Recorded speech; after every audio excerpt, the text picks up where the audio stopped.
నమస్కారం అండి. నా పేరు అనుష. నేను ఎడ్యుకేషనల్ కౌన్సిలర్ని.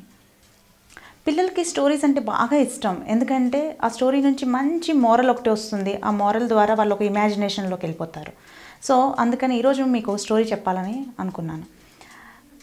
క్రో, బ్యూటిఫుల్ స్టోరీ. ఒక కాకి ఉంది. ఆ కాకికి ఎప్పుడు ఒక ఇన్ఫీరియారిటీ ఫీలింగ్ ఉండేదంట. నేను చాలా నల్లగా ఉంటాను అని చెప్పి అద్దంలో చూసుకొని, నేను ఇంత నల్లగా ఉంటాను, ఏం బాగున్నాను, ఎందుకు బతకాలి, ఎవ్వరికి నా మీద అటెన్షన్ ఉండదు. అదే కనుక ఒక పావురం చూడు ఎంత తెల్లగా ఉంటుందో, దాన్ని లవ్ బర్డ్ అని కూడా అంటారు. అందరి అటెన్షన్ దాని మీద ఉంటుంది, కానీ నా మీద అలా ఎప్పుడూ ఉండదు అని చెప్పి చాలా బాధపడిందంట. సరే, ఈ జీవితం ఎందుకు, ఇంకా నేను బతకడం కూడా ఎందుకు అని చెప్పి ఎప్పుడూ నిరుత్సాహంతో ఉండే ఆ కాకి పావురం దగ్గరికి వెళ్ళి, పావురమా నువ్వు చాలా అందంగా ఉంటావు, చాలా బాగుంటావు, నేను లవ్ బర్డ్ అని కూడా అంటారు, అందరికీ నువ్వంటే ఇష్టం, నీ దగ్గరకు వస్తూ ఉంటారు అని చెప్తే, అప్పుడు ఆ పావురం అందంట, అయ్యో రామ, నువ్వు అలా అనుకుంటున్నావా? నేను రామచిలకని చూసినప్పుడు అనుకుంటాను, అది చక్కగా పచ్చగా ఎంత చక్కగా ఉంటుంది, తెల్లగా పాలిపోయినట్టు నేనున్నాను అని చెప్పి నాకు బాధ అనిపిస్తూ ఉంటుంది. అండ్ రామచిలక చూసావా, మంచిగా మాట్లాడుతుంది, ఆకర్షిస్తూ ఉంటుంది, అలా నాకు ఆకర్షిస్తూ మాట్లాడాలంటే చాలా ఇష్టం, అలా నేను కూడా ఉంటే బాగుండు అని నేను అనుకుంటూ ఉన్నా. అంటే అవును కదా, నిజమే, నీకన్నా రామచిలక బాగా అట్రాక్ట్ చేసుకుంటుంది మనుషుల్ని అని చెప్పి క్రో రామచిలక దగ్గరికి వెళ్ళిందంట. అప్పుడు ఆ రామచిలక దగ్గరికి వెళ్ళి, రామచిలక ఏదైనా నీ అందం, నీ అదృష్టం ఎవరికి వస్తుంది? నువ్వెంత అందంగా ఉంటావు, చక్కగా మాట్లాడతావు, ప్రజలను బాగా అట్రాక్ట్ చేసుకుంటూ ఉంటావు, అలా నేను ఎప్పటికీ చేయలేను అని చెప్పి బాధపడిందంట. అప్పుడు రామచిలక అందంట, అయ్యో నువ్వు నా గురించి ఇలా అనుకుంటున్నావా? నేను నెమలిని చూసినప్పుడు అనుకుంటూ ఉంటాను, దానికి ఉన్నంత అందమైన ఫెదర్స్ నాకు ఉంటే ఎంత బాగుండు, చక్కగా నాట్యం చేస్తుంది, చూసావా అది నేషనల్ బర్డ్ కూడా, నేనేమి ఉన్నా దాని ముందర అని చెప్పందంట.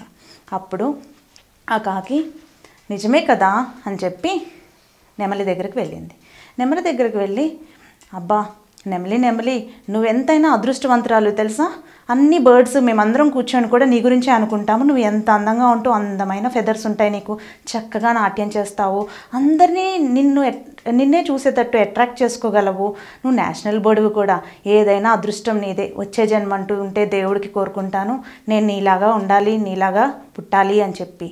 అప్పుడు నెమలి అందంట, నీకోటి తెలుసా, నేను ఎప్పుడూ అనుకుంటూ ఉంటాను రోజు పడుకునే ముందర, దేవుడా వచ్చే జన్మంటూ ఉంటే నన్ను కాకిలాగా పుట్టించు అని.